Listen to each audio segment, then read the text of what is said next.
বাংলাদেশ বনাম ভুটান ম্যাচের আগেই ফলাফল ফাঁস করে দিল জ্যোতিষী টিয়া, জানিয়ে দিল কোন দল জিতবে।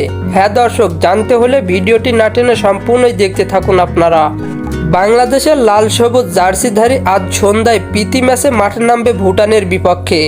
আগামী সপ্তাহে আবার বাংলাদেশের সামনে অপেক্ষা করছে সিঙ্গাপুরের বিপক্ষে গুরুত্বপূর্ণ ম্যাচ। তার আগে নিজেদের ঝালিয়ে নিতে মরিয়া জামাল ভুঁইয়ার দল। এই ম্যাচকে ঘিরে দারুণ উত্তেজনায় ফুটছে দুই দলের ডাগআউট। বিশেষ করে বাংলাদেশ দলে যোগ দিয়েছেন একঝাঁক প্রতিভাবান প্রবাসী ফুটবলার। ইংলিশ লিগে খেলা হামজা চৌধুরী, ফ্রান্সের ক্লাব ফুটবলে সুনাম কুড়ানো ফাহমিদুল ইসলাম, আর অস্ট্রেলিয়ার প্রশিক্ষণপ্রাপ্ত সামিদ সোম। এরা যেন লাল সবুজের নতুন আশার আলো। তাদের আগমনে বাংলাদেশ দলে এসেছে অভাবনীয় ভারসাম্য ও অভিজ্ঞতার ছোঁয়া। প্রবাসীদের এই মিলন মেলায় গড়ে ওঠা দলটিকে ঘিরে এবার অগণিত সমর্থকদের স্বপ্ন। ফুটবলের ভাষায় এটিই হতে পারে বাংলাদেশের ভবিষ্যতের রূপকথা।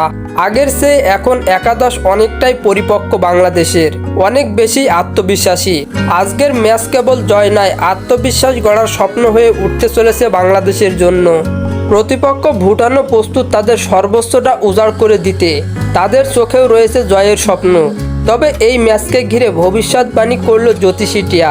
টিয়াকে বাংলাদেশ ও ভুটানের পতাকার খাম দিলে বাংলাদেশের খাম মুখে তুলে নেয়। তাই জানা যায় যে ম্যাচটিতে বাংলাদেশ জিতবে। তো বন্ধুরা, আপনাদের জানা মতে কোন দল জিতবে কমেন্ট বক্সে জানাতে ভুলবেন না। আর হ্যাঁ, ফুটবলের সকল নিউজ এবং আপডেটস পেতে আমার চ্যানেলটি সাবস্ক্রাইব করে পাশেই থাকবেন। ধন্যবাদ সবাইকে।